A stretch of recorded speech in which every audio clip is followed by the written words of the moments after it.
Meu nome é Odilon, eu sou técnico de segurança, instrutor de Senai e presto assessoria de segurança também. Hoje, o que nós vamos abordar, tanto o Lemos quanto eu, vai ser da parte de ruído.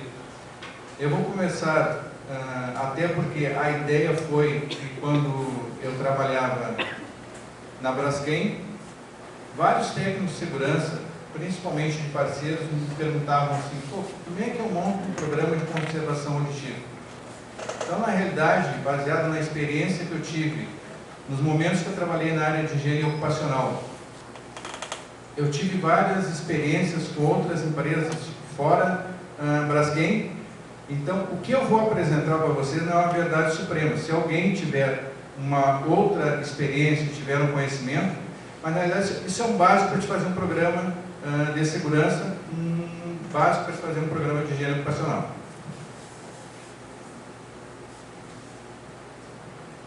Como eu falei para vocês, a gente vai falar sobre programa de conservação auditiva.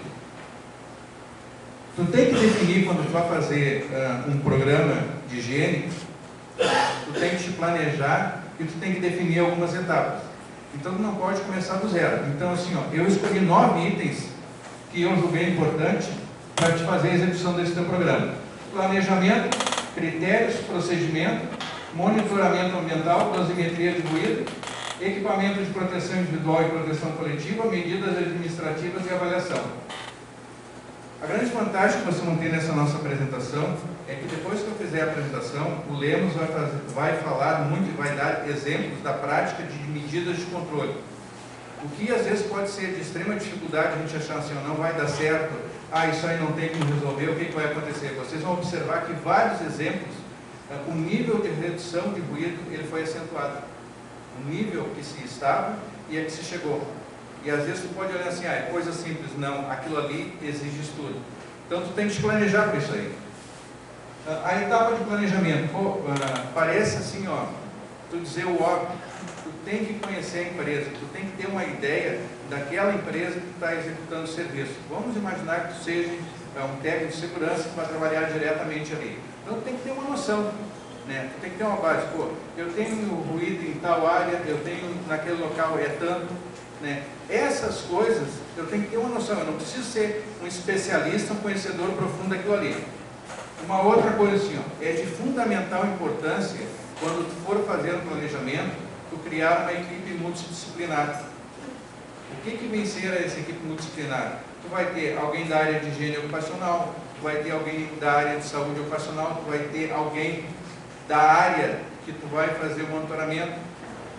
Já tive exemplos em empresas que aconteceu o seguinte: um determinado equipamento lá era 107 decibéis de ruído. Aí a área de segurança resolveu adotar uma medida de controle. Reduziu de 107 decibéis para 94. Excelente em termos de segurança. Aí o que acontecia? A bomba ficou enclausurada, ela operava 15 minutos e desarmava por alta temperatura. Então a gente tem que envolver as partes interessadas.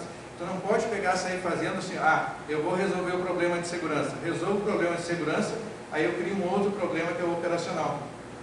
Então, quando tu for fazer um trabalho que tu vai envolver uma medição, seja para qualquer programa de segurança, é indispensável que a gente trate com essas pessoas o dono da área. Até porque é importante o seguinte: a partir do momento que tu está entrando numa área para fazer monitoramento, se tu não envolver aquela pessoa, o que vai acontecer? Ela não vai se sentir parte do processo. E na realidade, quando tu fizer a dosimetria de ruído, quando tu fizer o teu monitoramento ambiental, que tu vai apresentar os resultados para a área, ela tem que abraçar aquela causa. Se ela não for envolvida desde o início, tu vai ter dificuldade. Porque o que vai acontecer? O pessoal vai dizer: isso é um programa de segurança. E na realidade não. É um programa daquela área, e a área de higiene e de saúde ocupacional estão dando o assessoramento. Quem tem que fazer a coisa acontecer é a área onde é que se encontra. Vamos pegar o exemplo daqui: o ruído elevado. Tu tem que te programar. Parece óbvio, Uma vez nós tivemos um exemplo na empresa lá: o cara queria vender um equipamento de segurança para nós. Coisa óbvia. Avisei ele: telefona para nós o dia que tu for lá vender esse equipamento, não precisa, eu estou toda hora lá. O cara é lá de Caxias. O que ele fez? Para quem trabalha no polo sabe, ele foi no dia 6 de agosto. 6 de agosto é feriado em Triunfo. Então assim, ó, é a mesma coisa, tu te programa para fazer o monitoramento de ruído, aí o equipamento não está operando. Aí tu vai lá e mede, não espelha a realidade. Os recursos, né? Tu tem que verificar quais são os recursos que tu tem. A gente sempre tem que imaginar o seguinte, assim, ó, tu não vai conseguir fazer, né, o supra-sumo. Se fizer um comparativo com as empresas, tem empresas que têm mais técnico de segurança, tem empresas que têm menos, tem empresas que têm mais recursos materiais, tem outras que têm menos. O que tu tem que fazer é o seguinte, assim, ó, te programar de acordo com os recursos que tu tem, né? Tem uma frase que diz o seguinte, assim, ó, sempre quando entrava um estagiário dentro da empresa, uma coisa que eu perguntava para ele era o seguinte, assim, ó, tu já subiu no tanque X lá? Cara, não. Tu sabe como é que sobe? Não. Um degrau de cada vez. Então tu começa fazendo as coisas vagas, te programa para fazer, vê os recursos, não queira abraçar o mundo com as duas mãos. Hoje, cada vez as empresas elas têm menos recursos, tem que otimizar mais. Aí tu vai definir quais são os critérios que tu vai elaborar para te fazer o teu programa de conservação de estivo. Primeiro, tu vai definir um período que tu vai fazer.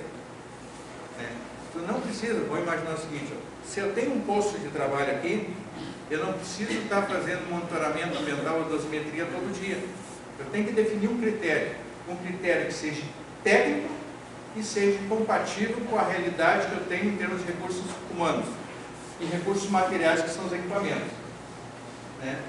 Eu tenho que definir quais são os pontos, né? É imprescindível, por exemplo, assim, ó, envolver as pessoas das áreas, porque o que vai acontecer? Alguém vai chegar e vai me dizer o seguinte, bom, aqui tem um posto de trabalho, aqui não tem. Então, assim, ó, eu tenho que priorizar aquilo que é importante para o programa, aquilo que vai me dar resultado. Não adianta eu monitorar no local onde é que ninguém vai lá trabalhar. Ah, lá está dando 90 decibéis, tá, mas o que vai adiantar eu ter um resultado que ali não tem envolvimento de pessoas, eu não tenho necessidade de colocar uma medida de controle e eu não vou ter o risco de alguém ter perda de audição. Eu tenho que definir quais são os grupos similares. Tem determinadas empresas que é difícil, né, fazer isso aí. O que acontece? Se tu está numa oficina, que normalmente acontece o seguinte, tu tem 3 máquinas e 3 pessoas trabalhando naquelas máquinas, fica mais fácil definir um grupo similar de situação. Agora, se tu tem determinadas empresas e um funcionário, ele trabalha na máquina A, amanhã ele está trabalhando na A e na B, e na semana que vem ele está trabalhando na A, na B e na C, tu vai ter dificuldade em definir o teu grupo similar de exposição. Tu pode ter dificuldade, mas tu tem que pensar sempre o seguinte, a partir do momento que tu definir um critério, ele pode não estar 100% certo, mas ele vai estar próximo à realidade, porque tu tem uma noção de como é que está aquilo ali. Tu conversou com as pessoas que estão envolvidas na área. Isso é importante, isso é fundamental, até para estruturar o teu programa. Porque se tu começar um monitoramento errado, tu definir ponto errado, tu vai sentir lá na frente, às vezes tu vai investir dinheiro que tu vai gastar e não vai resolver o problema. A avaliação. É importante que cada etapa do teu grupo, do teu planejamento, tu faça uma avaliação de como é que está o andamento dos teus trabalhos. Tu não precisa fazer aquela de forma oficializada, fazer uma reunião. Não, vai ter determinados momentos que vai acontecer o seguinte, fez uma avaliação, o técnico olhou, bom, isso aqui está andando correto, isso aqui não está legal, isso aqui eu preciso conversar com a área, isso aqui eu vou conversar com o pessoal da área da saúde, pelo menos para te ter um horizonte. Tem vezes que tu tem que formalizar essa avaliação. E tem momentos que tu vai fazer uma avaliação informal, só para te situar a quanto tu andas nesse teu programa. O procedimento. Na realidade, o procedimento, o que é? São aquelas ações que tu definiu lá no planejamento, definiu qual é os critérios, que tu vai colocar no papel. Uma vez eu fui visitar uma empresa e o que me chamou a atenção foi o seguinte, dentro do procedimento, ele tinha um plano de ação. E eu fiz o comparativo do plano de ação daquela empresa que eu fui visitar com outras 9 empresas que eu já tinha visitado anteriormente. Então, o que me chamou a atenção? As 9 empresas definiram um plano de ação para 1 ano. Aquela 10ª empresa, ela tinha definido para 2. Isso aí, depois, ao longo do tempo, e com a experiência, deu para observar o seguinte: quando tu tem uma programação para 2 anos, tu não precisa chegar no final do ano e sair correndo para definir quais são as ações que tem para fazer para o ano seguinte. Porque tu já tem uma coisa, tu já tem um horizonte, fica mais fácil tu revisar.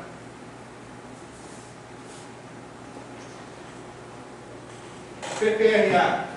O PPRA é o guarda-chuva maior, é o maior procedimento que nós temos de higiene ocupacional. Então, o programa de conservação aditiva, ele não pode estar em não conformidade com esse programa. Ele tem que estar atrelado. Na realidade, tu tem o PPRA na parte de cima e os demais procedimentos de higiene ocupacional na parte de baixo. Tu vai ter lá o programa de conservação aditiva, o programa de ergonomia, o programa de proteção respiratória. Então, tudo ele vem abaixo. E o PCMSO também não é diferente.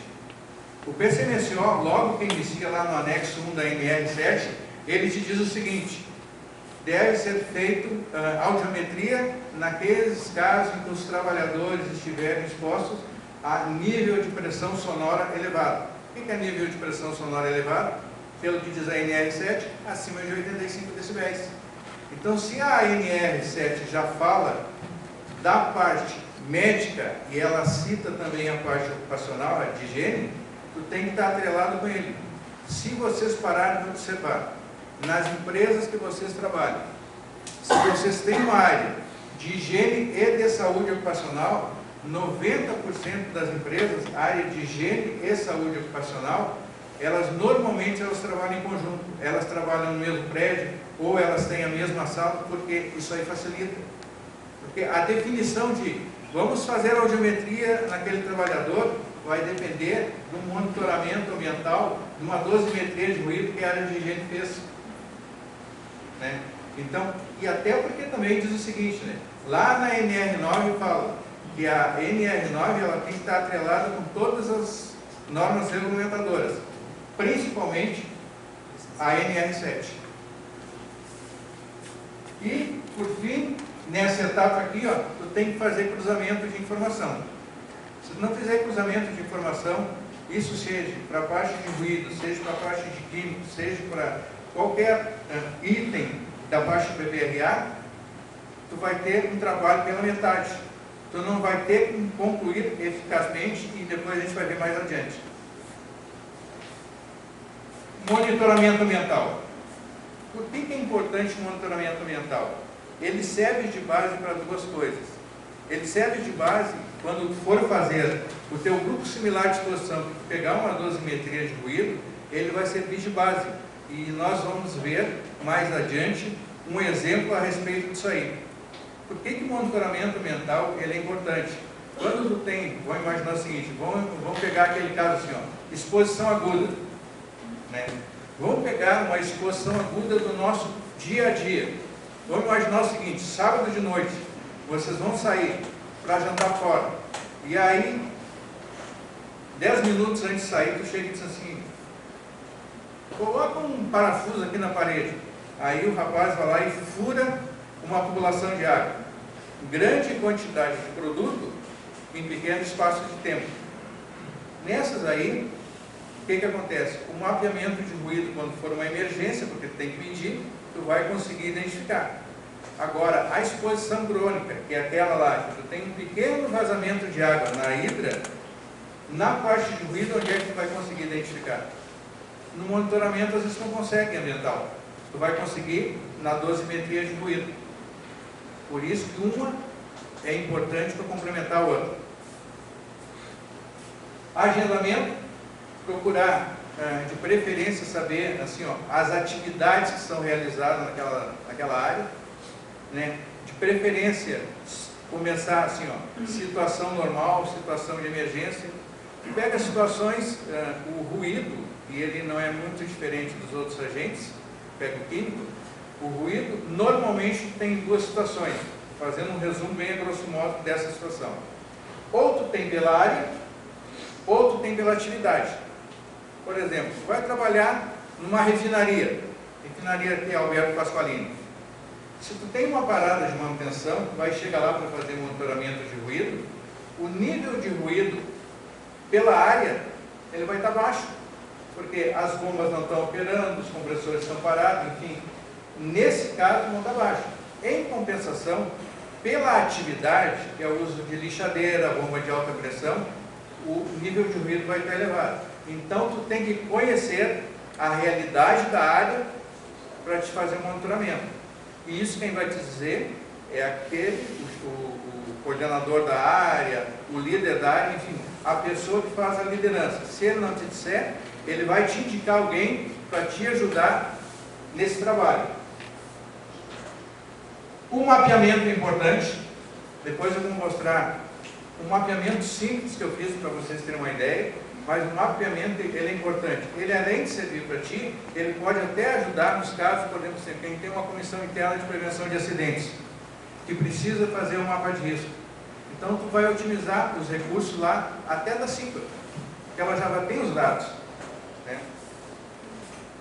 O monitoramento ambiental, ele vai dar suporte para o grupo similar de exposição. Eu fiz um exemplo e vou repassar depois ele para vocês. A dosimetria de ruído, a gente tem que ter, é básico, né? Mas tem um colega meu, o Fernando, que trabalhou comigo, ele sempre dizia para mim o seguinte: Odilon, o básico às vezes tu tem que dizer para as pessoas, e às vezes as pessoas, elas não fazem o básico, aí às vezes ela perde todo o trabalho, né? E o equipamento ele tem que estar em condições de uso. Imagina o seguinte, eu pego um equipamento, vou fazer um monitoramento de ruído e o equipamento não está em condições, né? Ou ele está fazendo uma leitura errada. Toda aquela leitura que eu fiz, que depois eu vou descobrir mais adiante, o que vai acontecer, eu perdi. Vou fazer um retrabalho, né? E vou criar uma situação, né, que de repente ela não existe, né? Aí depois que tu divulgou e repassar essas informações, voltar atrás é mais difícil. Folha de dados. O que vem ser a folha de dados? Quando faz uma dosimetria de ruído, tem que ter lá, vamos imaginar o seguinte, ó, vou colocar um dosímetro, né, de ruído durante a tua jornada de trabalho. Aí coloquei o dosímetro às 8 horas da manhã e tu vai colocar assim, ó, das 8 até as 9 horas trabalhei no torno número 1. Das 9 até as 9h45 fui na sala de equipamentos. É tu informar os dados, ou seja, o local e a atividade que tu está executando. Porque hoje, a grande maioria dos equipamentos, né, os dosímetros de ruído, eles te dão por minuto. Tem equipamento que te dá por segundo. Então, tu sabe assim, 9 horas e 5 minutos. Né? Aonde é que ele estava e qual é o nível de ruído que tu estava exposto. E aí tu vai confirmar ali na folha.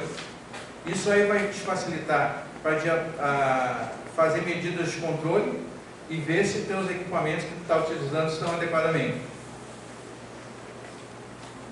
Tu vai fazer o comparativo, aquilo que eu falei para vocês, né? Vai utilizar o monitoramento ambiental para fazer o comparativo com grupos similares de exposição, pega o resultado de um, pega o resultado do outro. Isso a gente vai ver mais adiante nos exemplos. Dá para te fazer o comparativo, dá para te ter uma ideia, né?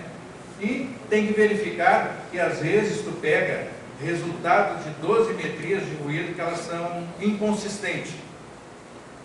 A inconsistência dela pode ser pelo quê?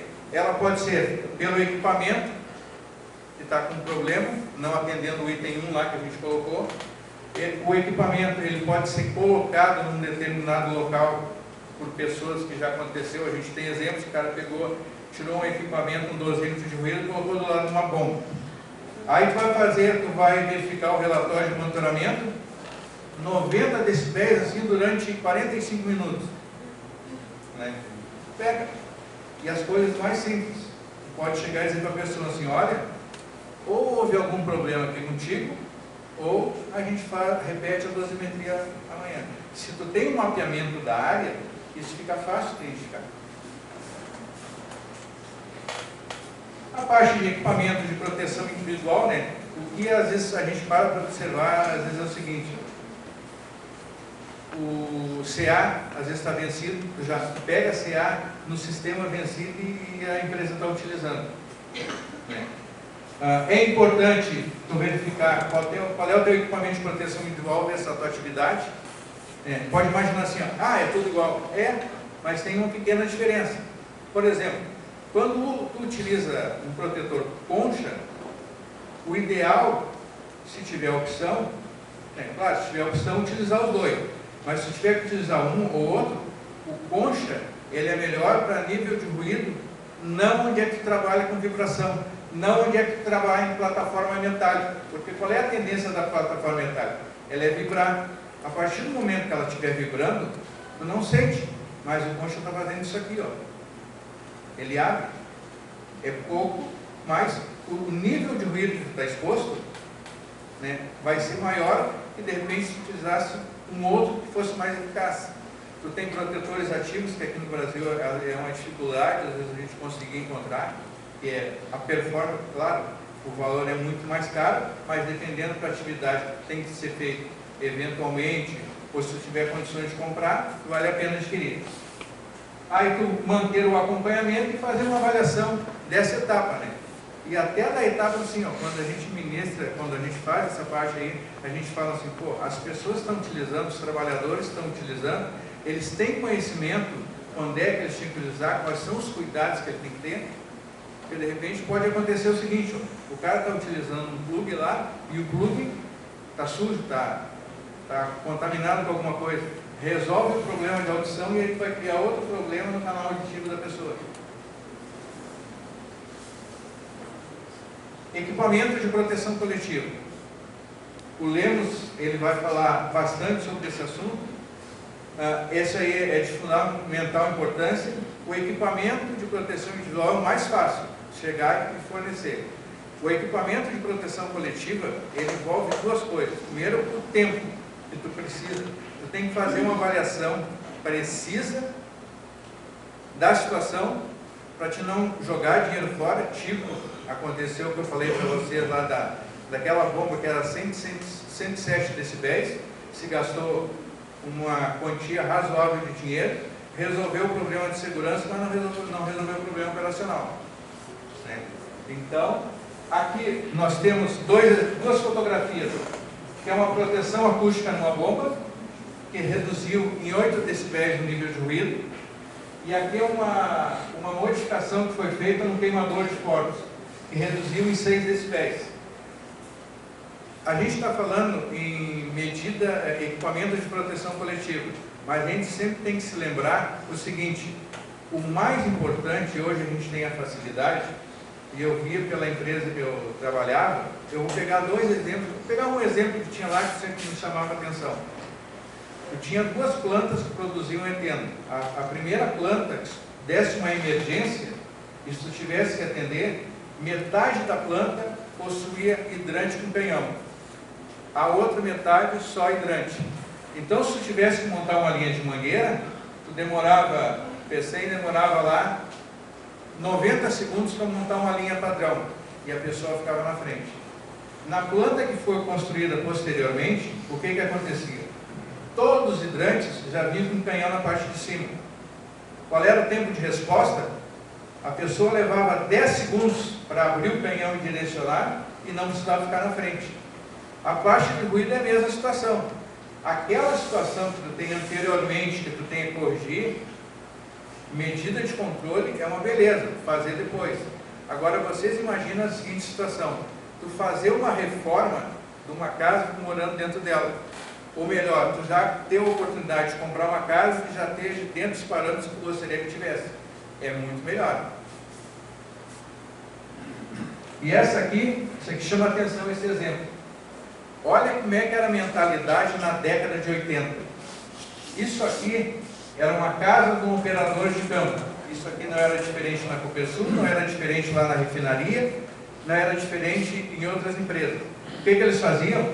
Eles colocavam o operador próximo aos equipamentos. A mesma casa, anos depois, ela foi tirada da área de ruído, os níveis de ruído reduziram na faixa de 23 decibéis, e as casas de operadores, além de ser vidro duplo, eles saíram da área de dentro da área, eles ficaram próximos, porque tu não tem necessidade das pessoas ficarem lá dentro, né? Aqui a gente está citando o exemplo de ruído na bomba. Então, assim, ó, produto químico tu tem na bomba também. Então, tu vê, às vezes, uma coisa simples que tu poderia te programar quando tu montasse uma planta, tu montasse uma área, montasse uma oficina, tu fazer. Por fim, a parte de medidas administrativas, a definição do exame médico, a própria saúde ocupacional vai lá definir quais são as situações que tem que fazer. Tu tem treinamentos, a gente sempre tem que se lembrar o seguinte, tu não precisa fazer um seminário, né, sobre ruído para as pessoas. Tu tem que procurar ser objetivo, tem que verificar qual é o teu público-alvo, né? Nossa, vou te pedir uma... Só coloca ali o link ali, por favor, no treinamento.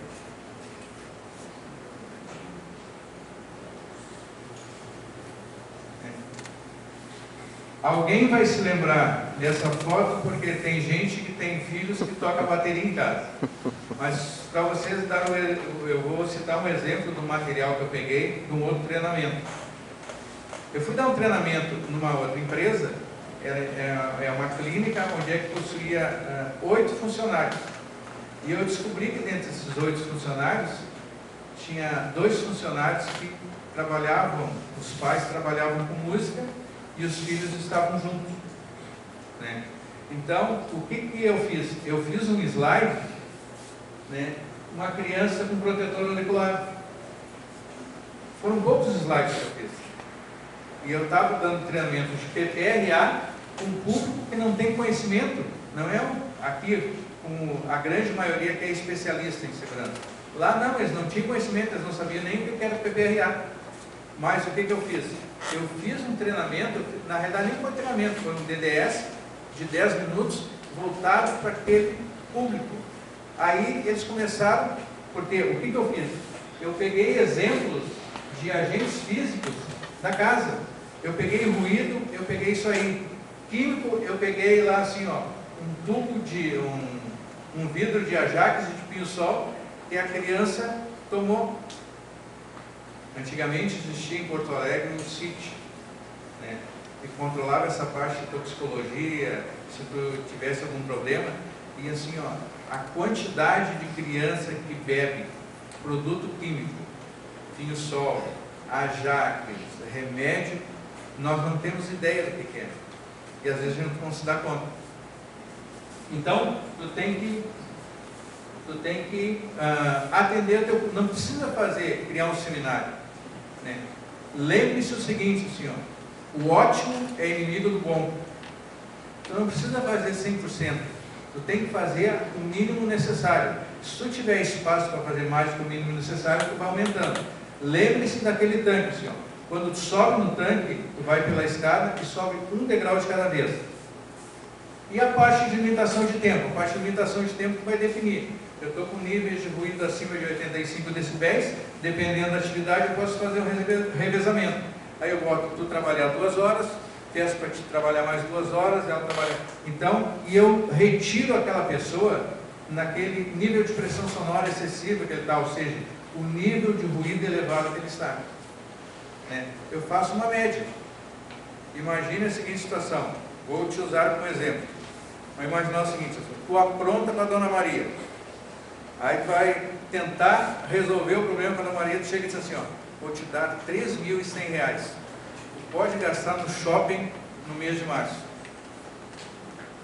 Se ela gastar R$100 por dia, vai fechar o mês. Ou se ela passar 30 dias sem gastar nada, ela pode no último dia gastar os R$3.100. Então o que tu tem que fazer? Tu tem que fazer uma média. Quando tu limita o teu tempo, tu está reduzindo, tu está dando os R$3.100 que ela gastar em 31 dias. O teu nível de exposição, tu vai baixar de 90, porque a pessoa não vai ficar as 8 horas em 90 decibéis, ela vai ficar 2 horas, ou vai ficar 1 hora, e aí tu vai fazer uma média para baixo. A avaliação final. Tu pega assim, ó, dados de higiene.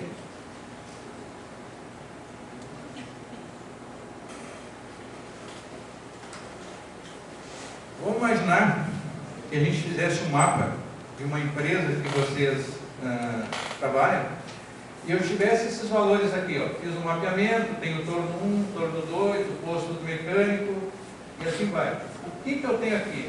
Eu tenho um mapa de ruído, um monitoramento ambiental. Quando eu pego a parte de dados complementares,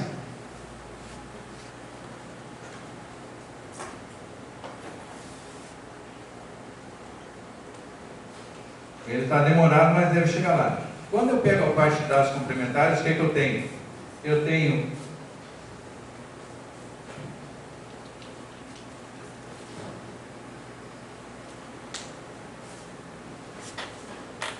ele chega, devagarzinho ele chega. Eu tenho assim, o local onde é que a pessoa trabalhou,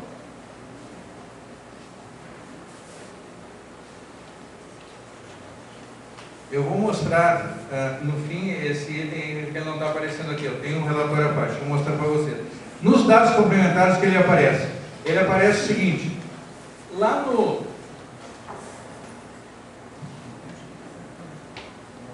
no torno 1, que o nível de ruído é X, vamos imaginar o seguinte: coloca o dosímetro contigo, tu está lá das 8 às 9, tu ficou no torno número 1. Tem que dar, não pode dar muito diferente de 83 decibéis. Ele tem que dar, vamos imaginar assim, ó, vamos aceitar uma tolerância por experiência entre 80 e 86 decibéis. Porque normalmente acontece o seguinte: quando tu vai fazer um monitoramento ambiental, se tu for fazer numa bomba, tu vai medir onde é que o operador ele vai operar a bomba. Vai simular próximo à zona de audição dele. O torno ele não vai ser diferente. Só que a dosimetria de ruído, o cara não fica exato, ele se movimenta, alguém chama ele, então tu tem uma pequena diferença. Não pode ter, tu estar lá no torno número 1 e na 95 decibéis, alguma coisa está errada. Ou pode ser que tu tenha alguma situação de emergência, ou pode ser que o equipamento está com algum problema, que aumentou o nível de ruído, ou ele pode ser lá abaixo, que o nível de ruído não corresponde àquilo ali, está bem inferior, alguma coisa está diferente daquilo ali. Tu vai ter que ter os dados fechados da área da saúde, Eu vou fazer uma rápida apresentação de um trabalho que a gente fez envolvendo pessoas da área de higiene ocupacional e pessoas de saúde ocupacional. E por fim, tu tem que fazer os cruzamentos dos dados. Não adianta tu ter os dados de higiene ocupacional de um lado e saúde ocupacional do outro, se tu não cruzar as informações. É a mesma coisa que tu ter a NR7 de um lado e a NR9 do outro e as NRs não se conversarem. Tu tem que ter o PPRA conversando com o PCMSO. Aqui é a mesma situação. Então, assim, ó, eu gosto, quando eu faço fechamento, eu gosto de algumas frases que eu guardei ao longo do tempo, que elas foram importantes. Faça coisas simples. E se tu parar para observar, eu vou fazer uma pergunta difícil para vocês, quem souber me responder, por favor, pode levantar o braço e responder. Esses dias eu estava olhando no supermercado o preço do Kinder Ovo. Alguém já viu quantas gramas tem o Kinder Ovo? Alguém sabe? Ele custa quase o mesmo da barra agora. Antes era 200, baixaram para 180, agora 160 e tem até de 140. O Kinder Ovo tem 20 gramas.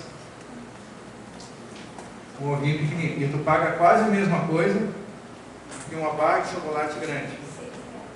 Ele está até mais caro, né?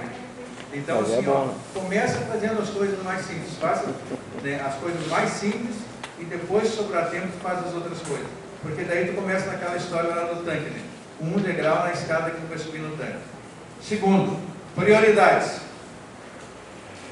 Quando tu não define prioridade, tu diz assim, é até as coisas que tu tem que fazer, aí tu coloca ali. Mas aí tu imagina aquela situação assim, tu tem duas ações, né, para te definir como prioridade. Uma, tu chega em casa e a tua namorada te diz o seguinte, assim, fiz uma lista aqui para te comprar no supermercado.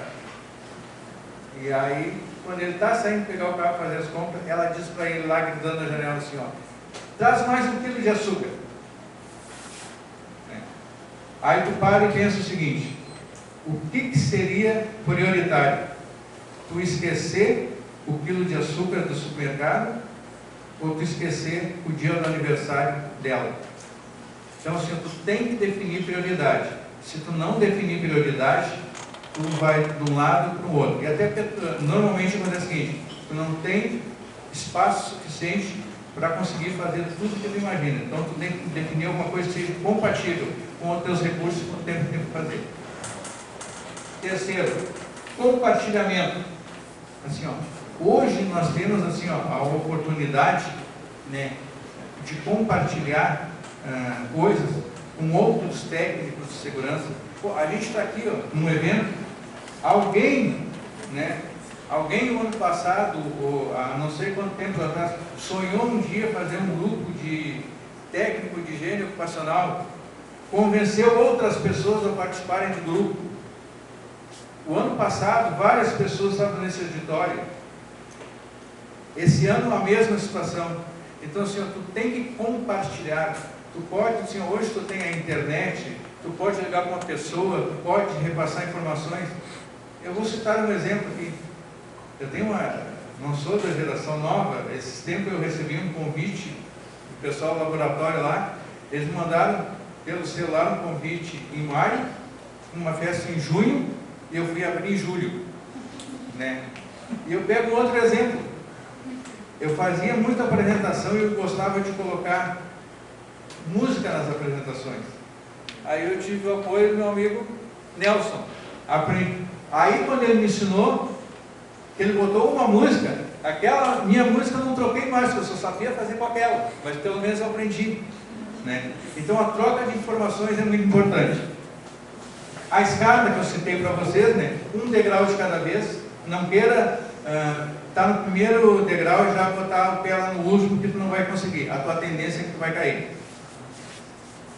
As informações, elas são fundamentais, tu ter certeza que aquilo que tu está dizendo esteja correto. O mapeamento de ruído, o monitoramento ambiental, ele te sustenta isso aí. Ele te ajuda, porque tu vai verificar, vai fazer um comparativo com a dosimetria de ruído, e ele vai te explicar, ele vai verificar, ele vai te mostrar assim, ó, isso aqui não está correto, isso aqui tu tem que modificar, e ele vai sedimentar para as medidas de controle, e mais a seguir o Lemos vai falar. E por fim, tu tem que fazer assim, ó, um PDCA. Tu pode fazer informalmente, ou tu pode sentar, né, e formalizar essa situação. O PPRA, o que se acontece? Ele pede lá na NR9 que tu faça uma avaliação. Chegue no final do ano lá, passou um ano, tu faça uma avaliação do teu programa. O programa de conservação auditiva não é diferente. Eu vou passar um outro exemplo para vocês aqui. Vamos ver se eu consigo pelo menos.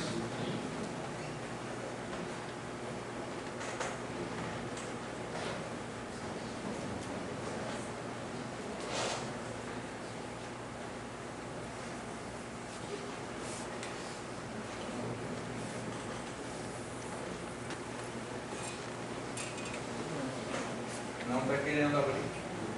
Então vamos na apresentação do trabalho.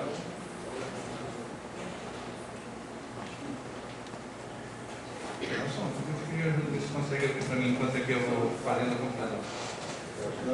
Nós fizemos um trabalho em 2013 numa área que a gente trabalhava, a gente formalizou. É aquilo que eu falei para vocês no início da apresentação. Não existe uma verdade suprema. Tem vários caminhos que tu pode utilizar para chegar no objetivo. Então vamos imaginar o seguinte. A formação da equipe foi uma médica, né? Eu como técnico de segurança da área de higiene ocupacional, e a Karine, ela fazia parte da área que ia ser monitorada. Aí a gente fez aquelas etapas que eu falei para vocês que a gente passou aqui. A gente fez o planejamento, nós definimos quais eram os pontos que a gente ia monitorar, qual é a quantidade de dosimetria, fizemos um comparativo entre o ambiental e a dosimetria, A médica, ela pegou os dados de audiometria de todas as pessoas que foram envolvidas, né? A gente fez a definição de área, a gente pegou uma área que a gente escolheu e dividimos em 3 partes para facilitar, até porque as pessoas, o GSE, eles atendiam em áreas diferentes. A gente, quando fez o planejamento, nós informamos a área com antecedência, a gente convocou eles para uma reunião, nós fizemos o levantamento dos dados e definimos quem é que nós íamos monitorar. Fizemos a avaliação dos resultados, definimos o monitoramento ambiental em 3 áreas, né? E no monitoramento ambiental apareceu isso aqui, ó. Na área número 1, 100% abaixo do nível de ação, ou seja, abaixo de 80 decibéis. Na área número 2, a mesma situação. E na área número 3, a gente identificou pontos que mereciam a nossa atenção. Aí a gente fez o levantamento de quais equipamentos que estavam acima, entre 80 decibéis e 85 decibéis. Os que estavam acima de 85 decibéis. Os dados da dosimetria. Aí a gente teve uma participação muito forte quando a gente fez esse levantamento e apresentou para a área da saúde, né, qual era a situação das pessoas envolvidas, né? E ali a área médica fez o levantamento das audiometrias através dos periódicos, né, o acompanhamento individual. Por exemplo, GSE é uma coisa que tu não está monitorando a pessoa, tu está monitorando a função que ele exerce. Vamos imaginar assim, ó, eu tenho um operador de torno. Quando eu estou fazendo um GSE, eu estou fazendo do operador de torno. A audiometria não. As audiometrias elas são individuais. Então, é a audiometria do Odilon, é a audiometria do Márcio, do Nelson, do Lemos, do Davi, né? Então, essas são as diferenças no caso da saúde. E a gente fez a avaliação dos exames, do comparativo e a divulgação. Aquilo que eu falei para vocês, aquele exemplo que eu dei do gurizinho lá para o protetor auditivo. Aqui foi feito um DDS de 10 minutos, apresentando os resultados, né, e o geral. Então, não precisa entrar no detalhe para as pessoas. Tem que informar o que interessa para ela. Aí tem as considerações. Então, assim, ó, eu procurei repassar para vocês o que é básico no programa de conservação auditiva, ou até, se a gente expandir um pouco mais, o que é básico no programa de higiene ocupacional, as experiências que eu tive, mas assim, ó, fundamentalmente, que é importante o seguinte, tem vários livros que dizem o seguinte: quando tu te planeja, e tu gasta às vezes muito mais tempo planejando, quando tu vai executar, além de sair bem mais correto, assim, bem mais próximo da realidade, tu vai trabalhar bem menos. Tu vai otimizar os teus recursos.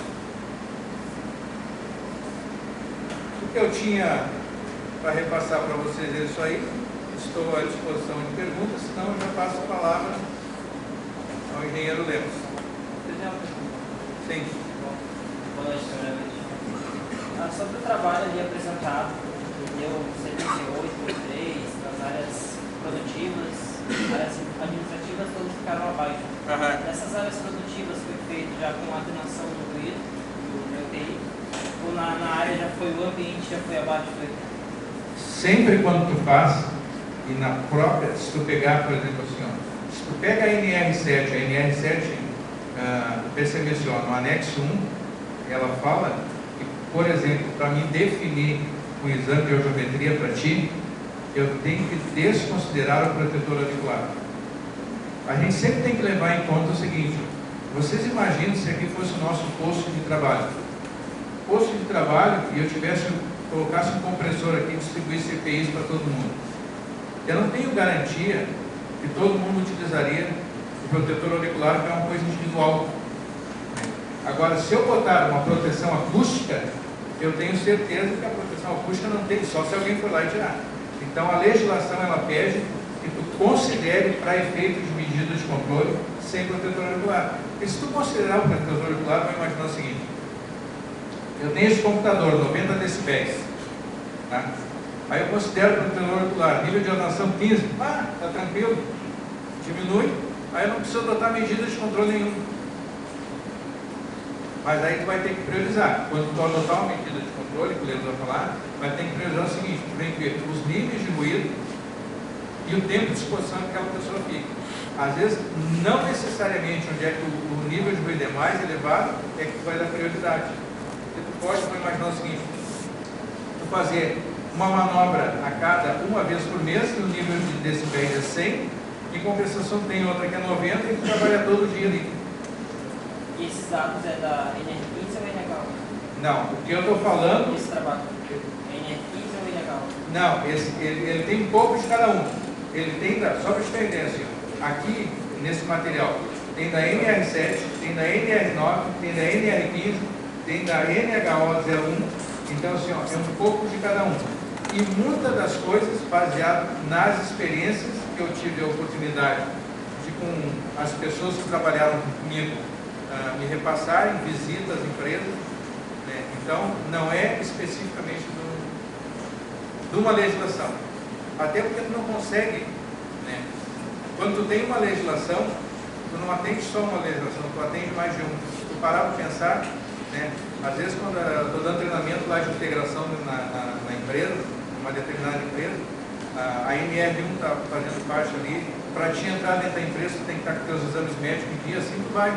Normalmente tu atende várias legislações ao mesmo tempo. À vontade. Só como é que nós temos tempo? Só uma dúvida que eu tenho: qual é a necessidade que eu tenho de fazer a banda de oitava? Quando que eu tenho que fazer a banda de oitava? É que na realidade acontece o seguinte: tu vai ter, vamos imaginar o seguinte, tu pega uma coisa mais elementar, né? E isso a gente vê principalmente em época de Natal e de Ano Novo, né? Quando o pessoal gosta de jogar foguete, né? Estourar. Agora com a crise aí reduziu bastante, né? O cachorro ele tem uma sensibilidade maior que o ser humano. Mas assim, ó, o que tu vai fazer? Tu tem que fazer banda de oitava naquelas situações em que tu tem níveis de ruído excessivo. Tu tem que adotar uma medida de controle. Porque senão vai acontecer o seguinte: se tu não fizer a banda de oitava, o que vai acontecer? Tu pode estar, vou imaginar o seguinte, pegar um outro exemplo. Vou imaginar que tu coloca uma mangueira de bombeiro, bota uma mangueira aqui na frente com um jato d'água. Ela abre nesse sentido assim, tá? A banda de oitavas, ó,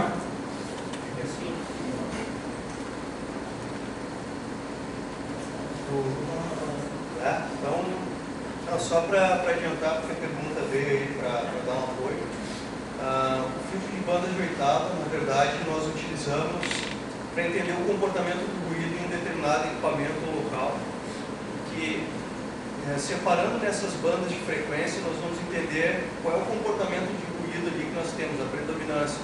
Ele é um ruído grave ou ele é um ruído agudo? Por que isso é importante? As medidas de controle que nós utilizamos, os materiais para absorver essa energia, eles são diferentes, eles se comportam de forma diferente para um ruído grave ou agudo. Então, assim, a análise de frequência, a gente entende a predominância de um ruído em um determinado equipamento, e aí eu vou saber se eu vou conseguir através de um sonexo, ou se eu vou ter que utilizar concreto, enfim, o Lemos vai trazer um pouquinho mais essa parte de absorção. Mas é basicamente para nós entendermos o comportamento de ruído no que refere-se principalmente às medidas de controle que a gente vai utilizar em termos de atenuação. E o tempo da banda de oitava do horário de trabalho é 15 minutos? É válido? Enquanto tu mede o DDA, está medindo a média de todas as frequências. Quando está fazendo trabalho de monitoramento, normalmente tu mede o DDA, para ver quanto a pessoa está exposta em todas as frequências, como se fosse uma orquestra tocando ao mesmo tempo. Quando tu mede uma frequência específica, oitava, terça de oitava, tu está trabalhando em engenharia, que é o que eu vou mostrar daqui a pouco. Bom, eu sei qual é a frequência predominante naquele equipamento. Bom, se é uma frequência baixa, eu vou ter que usar massa. Se é uma frequência alta, eu vou ter que usar um antirreverberante. Então, o fundamental do o filtro de oitava, ou de terça de oitava, é para definir qual a melhor atenuação na fonte. Porque quando a gente tem perda auditiva, mesmo com ruído de baixa frequência, mesmo de alta frequência, o nosso ouvido, as células mais sensíveis são as de alta frequência. Mesmo trabalhando com baixa frequência, esses marteletes, as de baixa frequência são as que morrem primeiro, as de alta frequência morrem primeiro, porque as de baixa são mais grossas, mais rígidas. Então, como ele disse, é para ter uma noção do que tem ali, mas principalmente para servir a área de engenharia, que eu vou falar daqui a pouco aí. Mas assim, ó, basicamente, né, vamos voltar aquele exemplo só para a gente entender o porquê da importância disso. Tu tem a mangueira aqui, tem um jato d'água. Se tu colocar uma proteção para o cara que está fora do jato d'água, não adianta. O ouvido ele tem uma frequência, que estava falando com o Márcio, eu no comentário, tem uma frequência de audição das pessoas. Então tu tem que ir no X da questão ali, porque senão tu vai adotar uma medida de controle e às vezes não vai resolver o teu problema. Então tu tem que ter a informação correta para saber atuar. Mas o exemplo mais clássico, né? Eu gosto de me lembrar de exemplo clássico, né? Vou fechar agora com esse exemplo aí, que eu já estou extrapolando o tempo. Teve na década de 80, teve um operador na empresa, não é operador, teve um operador na empresa e ele começou a namorar uma menina que trabalhava lá dentro, uma parceira. E a menina, empolgada, convidou ele para jantar na casa dela. E aí fez uma torta para ele. Eu não me esqueço, né? E aí, quando ele bateu no apartamento dela, ela com a maior parceria, assim, fez uma torta para ti. E ele disse assim, não sendo de maracujá, e era. Então, o que acontece assim? Tu vai, na verdade, tu faz assim, ó, tu vai fazer todo um investimento numa coisa que às vezes tu não vai resolver o teu problema. E a banda de frequência é mais uma informação que tu tem. Fatos da vida. Muito obrigado. Passo a palavra ao...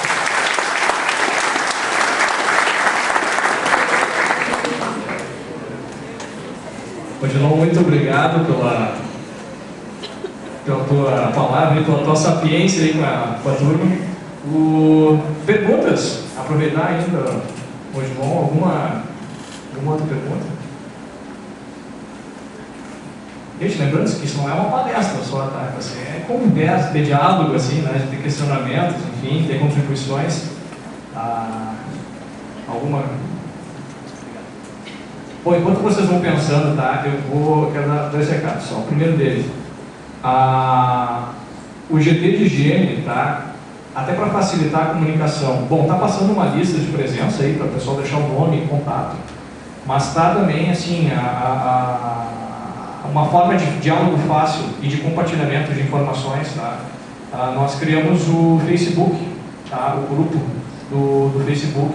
Então é um grupo fechado, tá? Mas se vocês buscarem ali, Grupo Técnico de Higiene Ocupacional Rio Grande do Sul, vocês vão encontrar ali no Facebook, tá? O link, faça a solicitação que, né, a gente vai fazer a adesão, todo mundo que desejar entrar vai acessar. Então, assim, todos os materiais que estão sendo apresentados, tá? As apresentações, materiais técnicos, tá? A ideia é que possa ser compartilhado dentro desse grupo. Então, eu e o Davi somos moderadores do grupo, então se vocês desejarem também compartilhar materiais técnicos, vocês podem fazer contato conosco, porque a gente libera isso depois, né? Como moderador, a gente libera para todo mundo o acesso. Tem o LinkedIn também. Perfeito, o Davi estava lembrando também, tem o LinkedIn, tem um grupo no LinkedIn também para compartilhamento de informações. Todos os dados aqui do grupo técnico, as próximas reuniões, então as próprias apresentações vão estar disponíveis ali. E agora, o próximo passo, nós vamos criar um canal no YouTube. Então, todos os vídeos, né, as apresentações, a partir de agora, elas estão sendo filmadas e vão estar disponíveis também no canal do YouTube para quem desejar, enfim, assistir, ou pessoas que não estiverem presentes no dia, na ocasião, vão poder assistir via YouTube também, disponíveis ali no YouTube, tá?